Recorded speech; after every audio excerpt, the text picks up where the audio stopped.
Welcome everyone, Christine here with the discussion about the Protection Warrior in World of Warcraft Burning Crusade Classic, an update to my Downfall of the Protection Warrior video on how things are standing, going into more detail on some of the things I talked about, talking about some of the things I may have missed, as well as how the future looks like, not just for future tiers in Burning Crusade Classic, but also future expansions. Will the Warrior ever get better in Classic? Spoiler alert!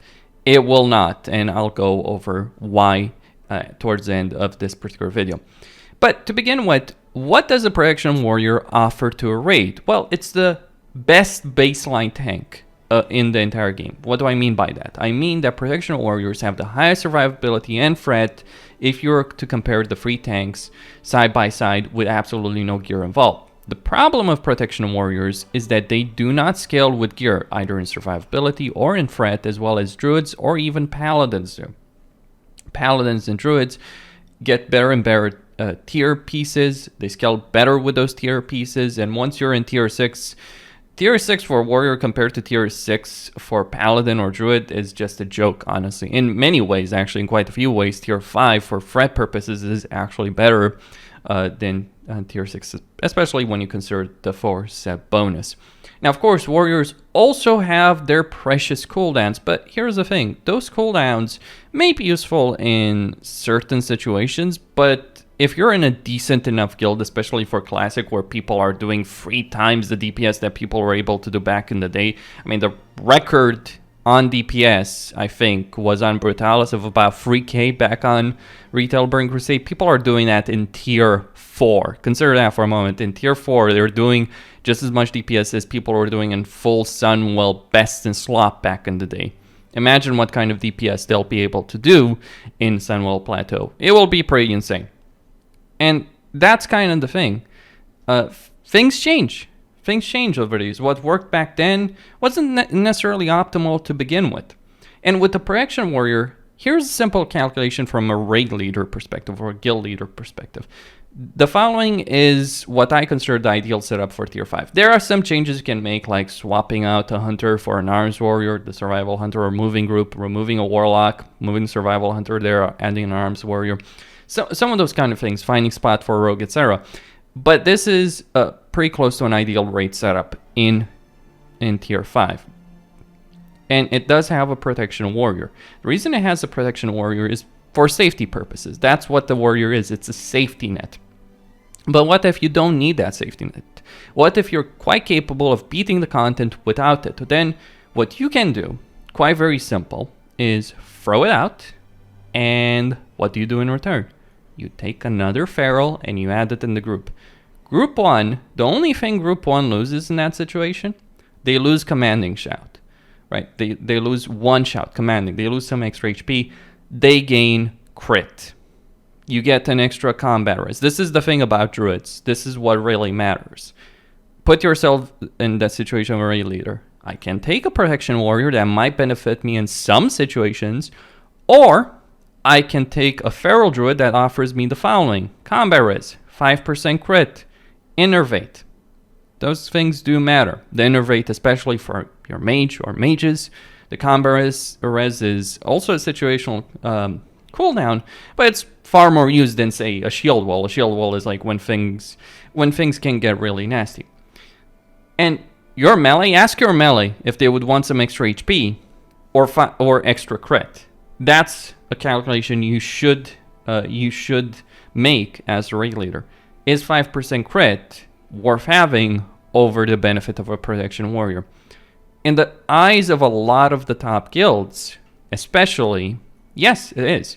Because they do not need that safety net. They do not need to have a Protection Warrior to beat the content. I was having a discussion with a guild leader, and he was telling me, like, we can kill Califas having a Druid tank him. We don't need to care about a tank having the shield because we can burst Califas down so quickly that it's not an issue.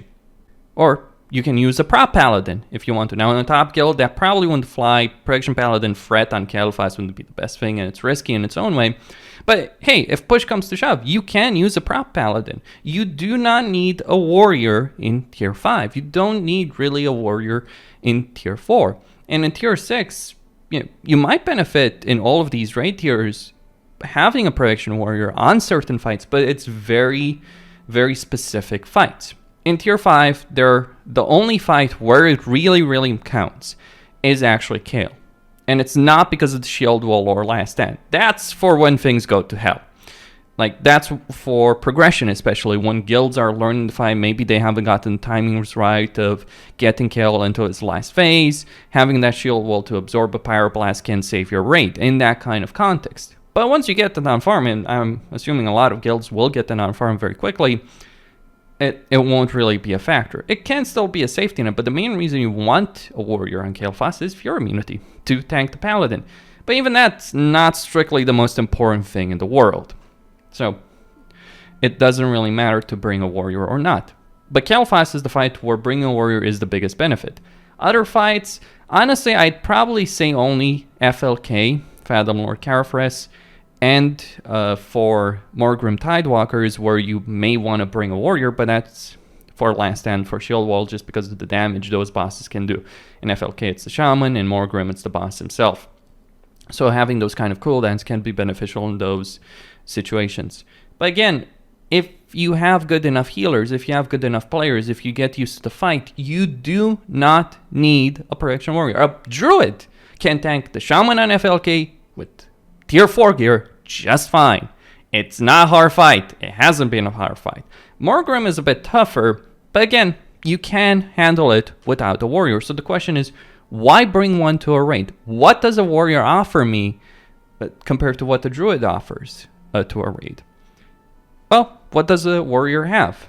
A warrior has Last Stand, Shield Wall, Spell Reflect, Fear Immunity, and Intervene. You can make the argument about Thunderclap, but if there is a DPS warrior in the world that cannot do Thunderclap, you should kick them out of the raid instantly.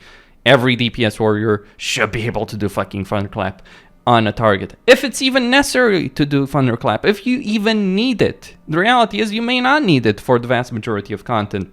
And when you do, a DPS warrior should step up to do it. A Fury preferably.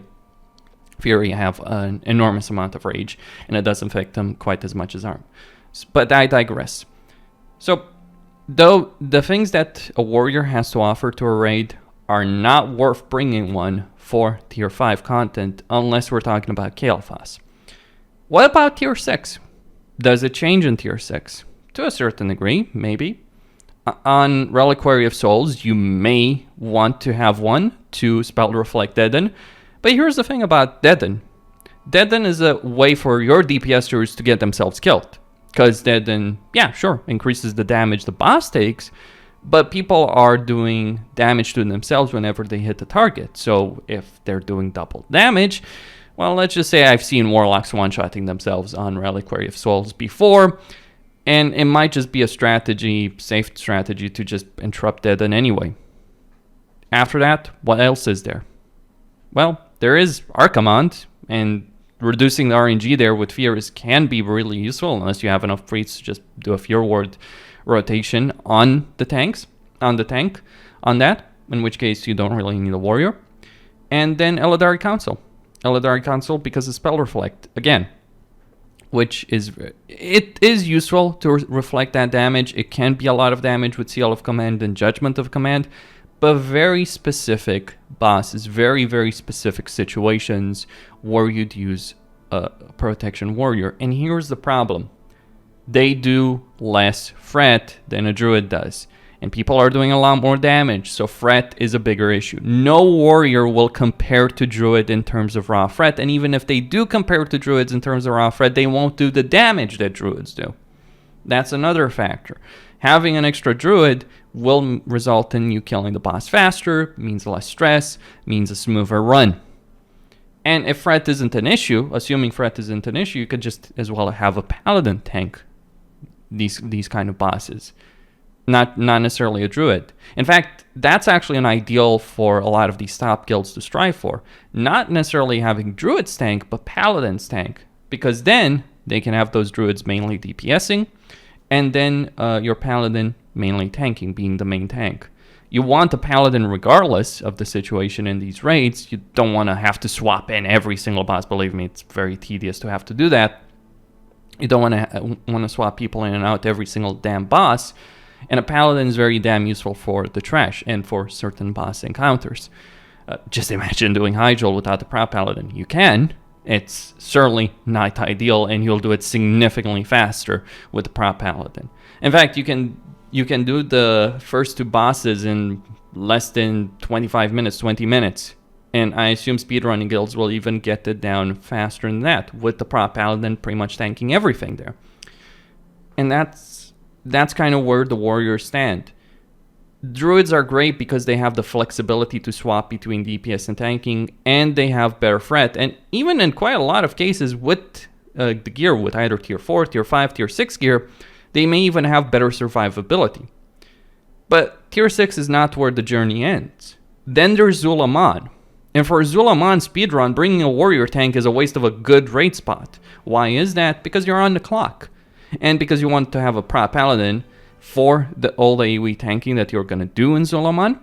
And then for the bosses, like, yeah, there are 2 bosses for which you need a second tank, but it's just those 2 bosses.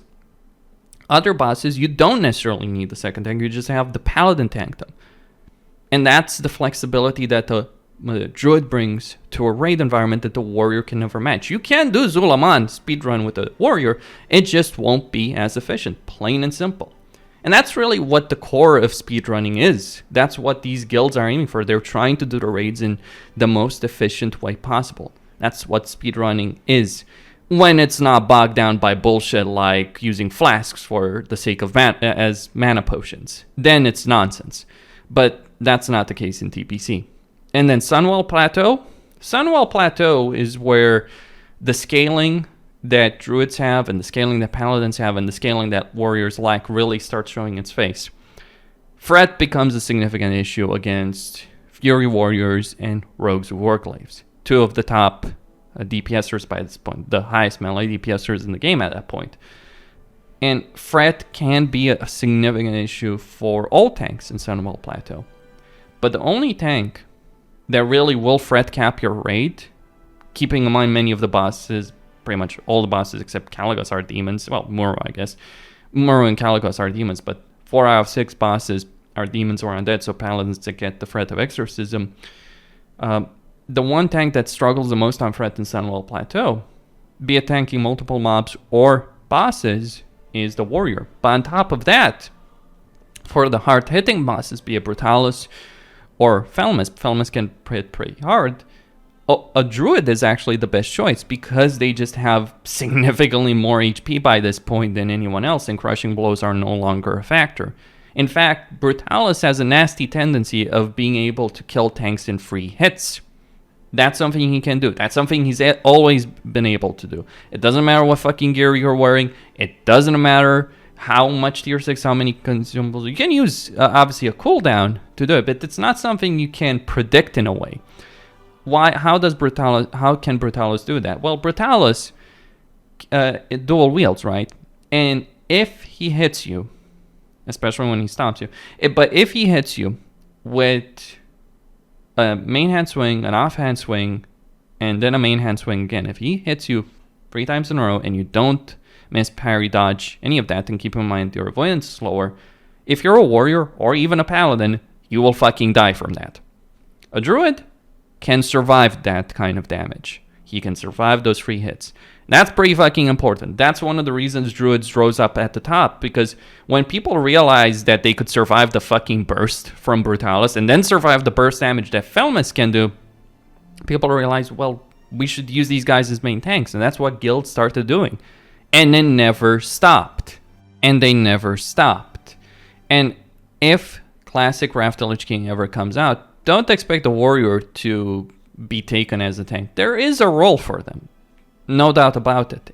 What is that role? Hilariously enough, it's AoE tanking. Yeah, I know. The greatest irony of Blizzard and the warrior tank is that the main tank suddenly became the best trash tank in the entire game. How does that happen? Well, they changed the Thunderclap and other additions to the game, made warriors significantly better than any other tank at being able to at least pick up multiple mobs. And that's a fairly substantial advantage. And couple that to their extra mobility, and yeah, warriors are great at tanks and trash tanks. They aren't great boss tanks in Wrath the Lich King. They don't have the survivability of either Druids or Paladins, or even DKs, dependent on the situation. They have the lowest tank survivability. But here's the thing. If Wrath of the Lich King Classic comes out, it won't be Paladins or Druids main tanking. Regardless of their advantages, Druids can take a lot of physical blows like no one else can. Paladins, the amount of cooldowns you can pump with the 6 Paladin raid is incredible in Wrath of the Lich King. Just auras and sacrifices, hand of sacrifices and guardians. You can keep pumping cooldowns into the raid and survive enormous amounts of damage. But none of that matters. None of the benefits of Druids or Paladins in Wrath of the Lich King matters. The main tanks of Wrath of the Lich King Classic, and I predict this from now, the main tanks will be DKs. Not because they have cooldown advantage or survival advantage, none of that nonsense. They have an enormous threat advantage, specifically a burst threat advantage. Warriors can't match that. Hell, Druids can't match that. Druids have a significant problem, at least based on the servers I've played recently. They didn't really have it on retail, but they have had it on every server, every private server I've played on of Wrath of the Lich King, and I suspect this will be the case in Classic. The Druids have threat issues. Paladins can manage, but DKs are the masters of threat, especially burst threat, which is fairly substantial in Wrath. Why is it substantial? Because you want to pump Bloodlust and your pre-pot and have all your procs right from the get-go. That's how DPSers top the meters. Now, people who played Wrath on retail might think, oh, but threat wasn't an issue back then. Yeah, back then. And it was the idea was laughable to me, thinking that I would have to worry about threat in Wrath of the Lich King. Until I played it again, and I had to get not only dodge cap as a pally tank, but expertise parry cap. Parry cap. Consider the insanity of stacking so much expertise as a tank just so every single one of your attack lands so you don't lose threat. Meanwhile, DKs are just chilling. It's like, I'll just pop a couple of abilities, pop a cooldown, do a lot more threat. Yeah, I may not have a survival cooldown. I may take a lot more damage, or I won't heal myself as much or absorb as much later down, but I can do more threat than any other tank. And when you're seeing DPSers do 17, 18k damage, DPS on Hodir, when you see them in doing insane numbers on Vezax, and this is the world of parsing. This is what World of Warcraft has become. A lot of people give a crap about parsing. Try telling your DPSers in this day and age that they could wait just 2-3 seconds and threat would not be an issue. They will not give a crap. That's how it is right now. You're expected as a tank to be able to output enough threat. Warriors won't be able to do that. Druids may or may not be able to do that. DKs will. DKs will become the main tanks of Wrath of the Lich King on that alone. Or they may become the main tanks in Wrath of the Lich King in the first tier. Then once Paladins can get expertise cap with the gear from Ulduar, maybe things change. Maybe they don't. I don't know. But regardless of that discussion, what is a fact is that Warriors will just go down and down and down and down. In fact, Tier 5 in Burning Crusade is where they're strongest because they have the best gear in Tier 5. Because they have bosses, or at least one boss, where their cooldowns are important, or their cooldown is important on Kael'thas. Things just keep getting worse and worse and worse after Tier 5. They won't get better in Wrath of the Lich King. Deal with that. Like, yeah, you can use a warrior tank. You can use 4 rogues in a raid if you so fucking desire. That doesn't mean it's optimal. That doesn't mean it's ideal. That doesn't mean your raid won't suffer. Now, I imagine for a lot of casual guilds, right, where the threat constraints are not too big of an issue, it makes sense to use a warrior, at least until Sunwell.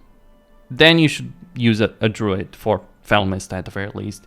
Maybe for Eredar Twins, go for the Paladin Druid combination. In Wrath of the Lich King, yeah, you don't want to use a warrior main tank in Wrath of the Lich King. They have neither the survivability, as I've mentioned, nor the threat to compete with DKs or even Paladins. And that's all there is really to say about this. I know it's a grim picture, but this is actually what happened on retail. Like, some people, they say, oh, but this is not what happened in the past. To which my general reply to that is, things change. But in this respect, things haven't really changed. yes, things have gone faster. I admit I am pretty surprised that warriors have become irrelevant so quickly. At least in top guilds. I thought it would take at least until tier 6. But this is something that did start happening on retail, and by the time Kil'jaeden was killed, yeah, Druids were the main tanks, even back then. And if TBC had dragged on longer, if people had realized the potential that both Paladins and Paladins and Druid tanks had earlier, instead of taking months and months at the time for people to figure it out, I'm sure we would have gotten to that point earlier. And in Wrath, yeah, people realized pretty damn quickly that warriors were no longer top dog as main tanks, and it never stopped. And some people might leave a comment saying, oh, if you really care about the tanking meta, if you really want to min-max the tanking situation, you should just have people with multiple tanks. That's such a retail way of thinking that it hurts. And here's the thing.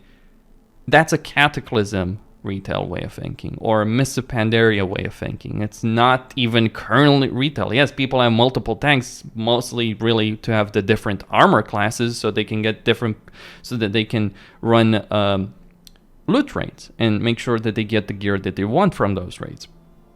But right now on retail, people use one fucking tank. It's like, if it's Mythic Plus, go Demon Hunter or get the fuck out. Has been the mentality, or the mentality that I saw when I played Shadowlands. Maybe things have changed. I don't suspect, even if the Demon Hunter went down, it's likely that just another tank that's better than others just ended up in the top position. So yeah, you could theoretically do that, but not for speedrunning. You don't have fucking time to swap in between Druids and Warriors. You don't have time to log off, waste precious seconds. And for what? That's the thing. You don't need a Warrior to beat the content. You don't need the warrior to beat the content if you're if you have a really solid raid team. That's the conclusion here. Warriors are only useful in weaker guilds. In the best guilds, they're pointless. And that's kind of sad. And a lot of people have played warriors, including myself.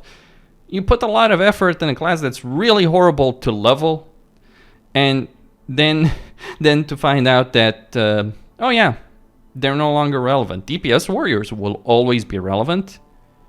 There was a bit of a meme. Some people believe, oh, we wouldn't want to have a DPS warrior. That's always been joke. Yeah, melee suffer in TBC. DPS warriors are still, Fury warriors are still the best melee DPSers in the game. But that's a different situation. But for a protection warrior, well, honestly, Deep Prow warriors weren't even really used in Classic. I mean, people didn't even want to use them Classic. They used Fury Prow warriors, not Deep Prow warriors. That no longer really is workable. Some people keep trying to make it work. If that ends up happening, maybe. But certainly not the Deep Prow warrior with their sword and shield. Costin here, signing out. Don't forget to subscribe, like, and enable notifications, and stay tuned for more.